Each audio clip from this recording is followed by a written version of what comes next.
la puerta de las moradas.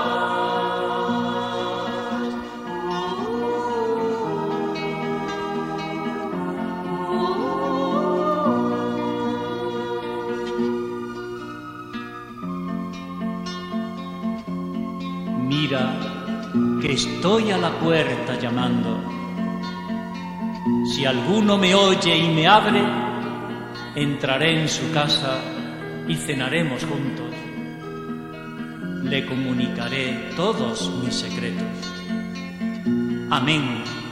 Maránata, ven, Señor Jesús. Tengo la puerta abierta para ti.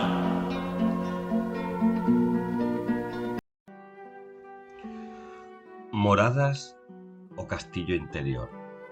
Charla número 13. Las sextas moradas, capítulos 3 a 6. En la charla anterior nos habíamos adentrado con los capítulos 1 y 2 en las sextas moradas, en la profundísima etapa mística que Teresa sitúa tras la experiencia de la oración de unión y que viene marcada por la ambivalente presencia de la noche purificativa al tiempo que por altísimas experiencias místicas. Conviene recordar de nuevo aquí que según los teresianistas esta etapa se correspondería con los capítulos 20, 21 y 23 a 40 del libro de la vida. Época de grandes trabajos interiores y exteriores para la santa, al mismo tiempo también que de altísimas gracias, como la experiencia de Cristo resucitado y de Dios como verdad, aunque no había alcanzado aún la total plenitud del matrimonio espiritual, que corresponde a las séptimas moradas y al momento en que Teresa escribe esta obra. Hoy nos centraremos en los capítulos 3 a 6 de las sextas moradas, que describen una serie de altísimos fenómenos místicos experimentados por Teresa entre los 43 y los 57 años. Se trata de las hablas de Dios, los arrobamientos, el vuelo del espíritu y los deseos de morir para vivir. Dejaremos para más adelante las visiones y otros fenómenos sobrenaturales igualmente elevados.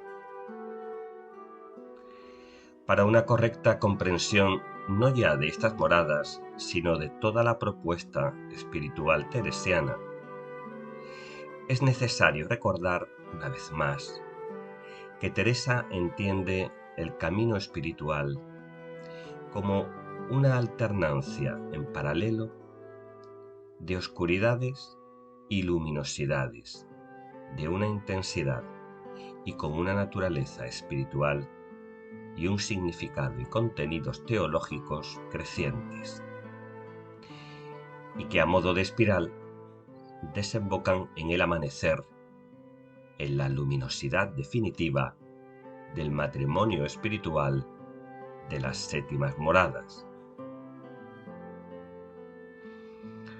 Por otra parte, hay que advertir que al lector actual le es fácil enredarse estérilmente en la serie de fenómenos místicos que refiere Teresa. Unos tropezarán con ellos desde la perspectiva científico-racional que rechaza a priori lo misterioso sagrado. Otros, desde una perspectiva reivindicativa, pero totalmente acrítica y ahistórica de un sentimiento religioso, las más de las veces formal y barroco, acaban vaciando de su auténtica profundidad teológica y espiritual unas experiencias místicas que para los teresianistas no son sino maneras en las que Dios despierta y motiva al alma. Ese despertar y motivar al alma para buscar a Dios es el auténtico punto al que apuntan las 7 moradas teresianas y toda fenomenología mística. Enredarse en los fenómenos sobrenaturales, frutos de la voluntad inescrutable de Dios para una persona precisa, con un destino personal y eclesial absolutamente individual e irrepetible, es querer aferrarse al dedo que apunta en vez de mirar a la luna a la que señalan esos fenómenos. Podemos, por tanto, afirmar que la fenomenología mística que refiere Teresa en estos capítulos son manifestaciones reales, frutos de una mente y un corazón lúcidos y maduros, pero no lo olvidemos, vivenciadas e interpretadas por ella misma, de acuerdo con su configuración psicoafectiva personal concreta y con unos parámetros culturales e históricos también concretos. En definitiva, la clave interpretativa de estos fenómenos místicos de los que vamos a hablar es la experiencia de un Dios que Teresa vivencia como incontenible y que domina y purifica de manera avasalladora su alma.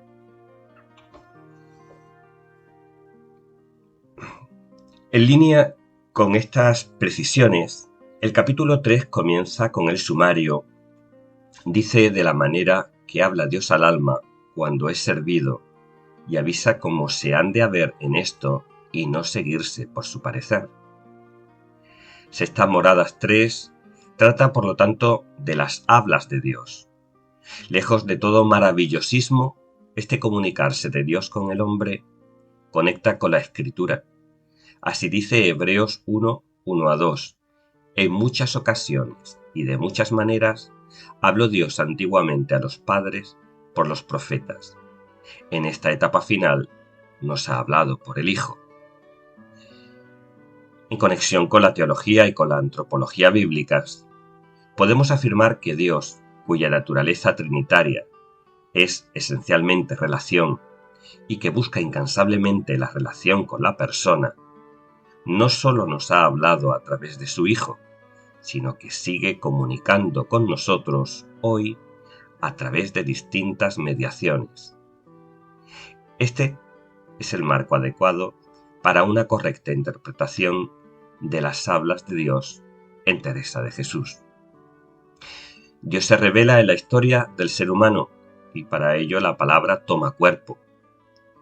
Para Teresa, el Dios palabra creadora que ha tomado cuerpo en Jesús sigue hablando hoy en día, como antaño a los profetas, a personas, eso sí, muy escogidas. El místico es el oyente por excelencia de la palabra de Dios. Teresa había experimentado estas hablas de Dios muchas veces y siempre en momentos cruciales de su vida y de su camino. De hecho, estas hablas nunca brotan de la nada, sino que tienen un perfecto encaje biográfico.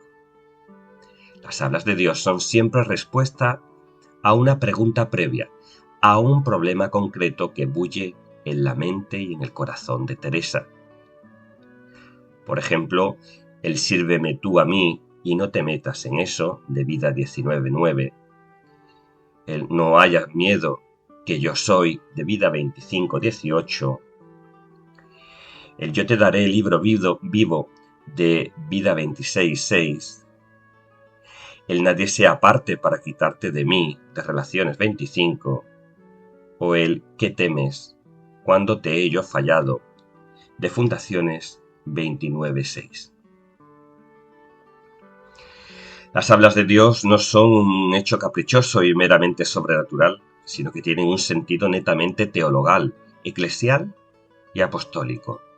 Dios le habla para que ella testifique el misterio de un Dios que se comunica al hombre y para enseñar a discernir y vivir esta experiencia de un Dios que, siendo esencialmente relacional, busca incansablemente comunicarse con la persona.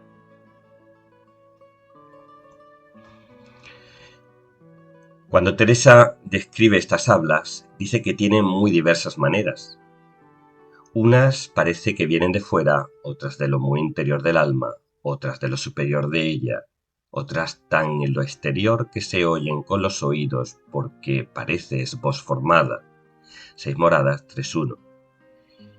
Y aunque son una merced mayor, también son más peligrosas, pues algunas veces y muchas puede ser antojo, en especial en personas de flaca imaginación o melancólicas. 6 Moradas 3:1. En tal caso recomienda alejar a la persona de la oración y escucharla como a persona enferma, con prudencia y aconsejándole que no haga caso de estos fenómenos. 6 Moradas 3:3. Porque si son de Dios, no desaparecerán sus buenos efectos. Además, estas hablas no califican por sí mismas una mayor altura espiritual, pues, aunque sean de Dios, no seréis por eso mejores, que harto habló a los fariseos y todo el bien está cómo aprovechan estas palabras. 6 Moradas 3:4. Cuando las hablas son de Dios y no meras autosugestiones o engaños del demonio, dice la santa, que éstas vienen acompañadas de poder y señorío. Hacen lo que dicen, dejan el alma quieta y dispuesta a la alabanza. No se olvidan jamás y vienen acompañadas de una total certidumbre. En cualquier caso, ninguna que no vaya muy conforme con la Sagrada Escritura hagáis más caso. 6 Moradas 3:4. Y nunca hay que hacer nada en contra de la opinión del confesor. 6 Moradas 3:5-11. Es decir, que estas hablas, aunque tienen un destinatario personal, tienen siempre una interpretación y un alcance eclesial. Son don de Dios para la persona, pero a través de la Iglesia, como verdaderos sacramentales de la presencia de Dios. Finalmente, estas hablas vienen acompañadas de visiones intelectuales o imaginativas, que cuando son auténticas se producen a deshora, con total claridad y sin poder dejar de percibirlas, y que hacen comprender mucho más de lo que expresan. 6 Moradas 3:12-16. Cuando todos estos fenómenos místicos son auténticos, siempre traen en definitiva una total certidumbre, aquietan la mente y hacen a la persona más profundamente humilde. El capítulo 4 comienza con el sumario. Trata de cuando suspende Dios el alma en la oración con arrobamiento o éxtasis o rapto, que todo es uno a mi parecer. Teresa experimenta por primera vez un éxtasis o arrobamiento en 1557, con 42 años, al escuchar la voz del Señor que le dice: «Ya no quiero que tengas conversación con hombres, sino con ángeles». Vida 24:5. 20 años después, cuando está escribiendo estas 6 Moradas, los arrebatamientos, raptos, elevamientos, suspensiones y vuelos del espíritu, como también llama esta experiencia, habían desaparecido ya de su vida espiritual. Estos éxtasis preparan el alma de Teresa, ensanchándola para el desposorio espiritual, que de otra manera sería imposible, pues nuestro natural es tímido y bajo para tan gran cosa. 6 Moradas 4:2. Con el éxtasis, que a menudo viene acompañado de visiones imaginarias o intelectuales, Dios muestra siempre al alma secretos del cielo que profundizan el conocimiento de Dios. Estamos en definitiva ante una experiencia purificativa, pero de manera y naturaleza gozosa, no dolorosa, y de breve duración, si bien con una fuerte repercusión afectiva y psicosomática que mejora y fortalece profundamente al alma, largo tiempo.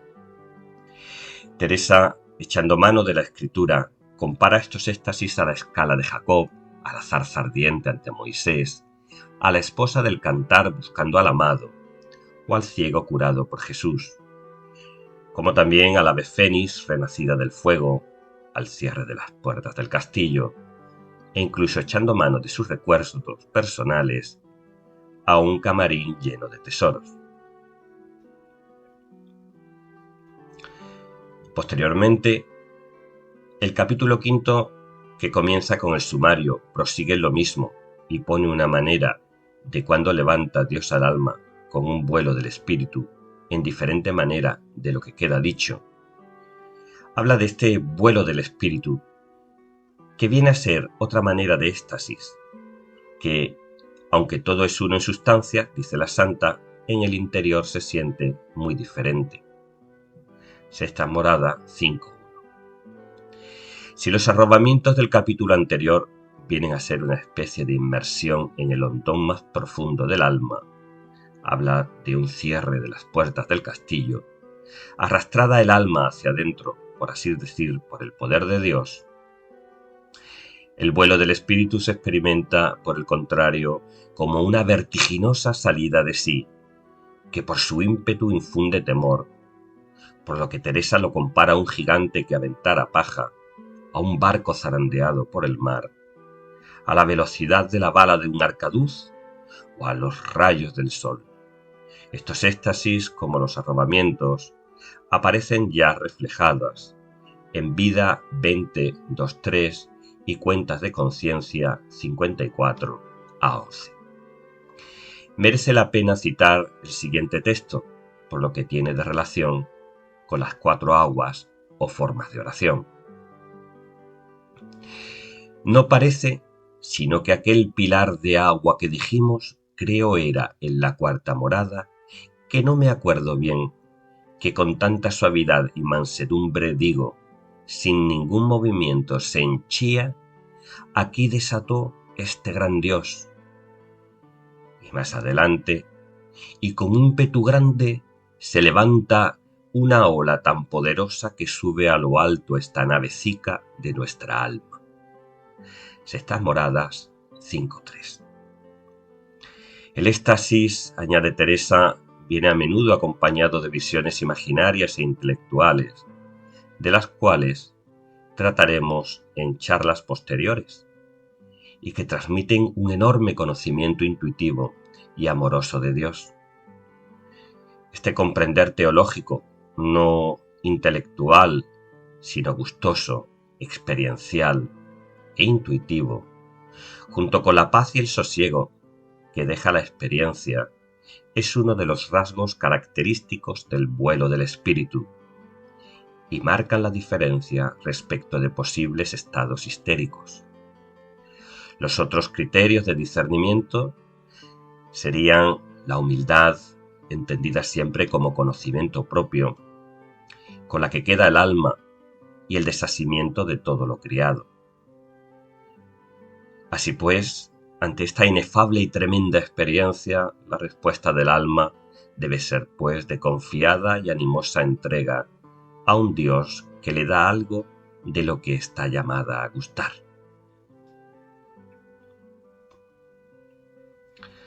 Llegados a este punto, el alma no debe descuidarse. Teresa nos advierte que el que mucho recibe, mucho debe. Sextas morada 5.4. Por eso, el capítulo 6 enlaza con el anterior y su sumario, en que dice un efecto de la oración que está dicha en el capítulo pasado y en que se entenderá que es verdadera y no engaño, trata de otra merced que hace el Señor al alma para emplearla en sus alabanzas. Como hemos visto, los arrobamientos y los vuelos del espíritu conllevan, además de un gozo, un fuerte impacto teologal y psicosomático. Este impacto, al menos al lector actual, familiarizado con la idea de los gurúes y maestros orientales iluminados, a los que a menudo imagina envueltos en un halo de ecuánime imperturbabilidad, le suscita la pregunta: ¿cómo debe ser la vida después de haber experimentado el éxtasis? Efectivamente, el alma ha experimentado algo tan definitivamente plenificante, tan inconmensurable, que no puede ya desear otra cosa. Brota así el deseo de morir por gozar de Dios, pues todo lo que no sea Dios le cansa y la hastía. Su único deseo es la soledad, pero esta tampoco la satisface, pues tampoco contiene de suyo la presencia arrebatadora de Dios que ha experimentado en el éxtasis. El alma, lejos de quedar suspendida en una especie de nirvana plácido e imperturbable, queda desasida de todas las cosas mundanas y aparecen abundantes lágrimas. Todo esto podría indicar un cuadro depresivo, pero lo cierto es que lejos del decaimiento, el deseo de morir no es falta de deseo, sino todo lo contrario, anhelo descarnado de vida plena y verdadera, que solo el alma que la ha gustado puede concebir y sin la cual ya no puede vivir. Desaparece así todo miedo a la muerte. Nada que no sea la experiencia plena y total de Dios merece ya la pena. El alma no puede ya conformarse con menos de lo que ha gustado, pero lamentablemente no puede acceder por sus propios medios o voluntad a ella, pues no es un fruto de ninguna técnica humana, sino puro don de Dios. El criterio de autenticidad de toda esta fenomenología mística y psicosomática es el crecimiento de las virtudes y las obras concretas, junto a la liberación del propio egoísmo, que se traduce en deseo sólo de agradar al esposo, evitando el más mínimo pecado, y el anhelo de que todos lo alaben, y como siempre, la humildad o el autoconocimiento teresianos. Con todo, también Teresa nos advierte de unos ímpetus desmedidos que no hay que alimentar, pues podrían desequilibrar una situación psicosomática ya tensada hasta el extremo por la acción de Dios. Por eso la santa dice que no es cuestión de llorar mucho, sino de obrar mucho, de virtudes. Sextas Moradas 6:9. De muchas formas podríamos acabar esta charla, pero hemos elegido incidir en cómo las más altas experiencias místicas, cuando son auténticas, se entretejen en una solidísima urdimbre doctrinal y la conducen a una inagotable labor apostólica. Sin estas dos coordenadas, la experiencia mística es siempre subjetiva y sospechosa. Por otra parte, estos capítulos nos sitúan la mística teresiana como mística de la experiencia, mística de un Dios que no se le da a la inteligencia, sino que se da por la vía del amor, por lo que el alma es purificada de cuanto dificulta ese amor. Noche y luz se alternan en el camino del orante hasta el amanecer final en Dios.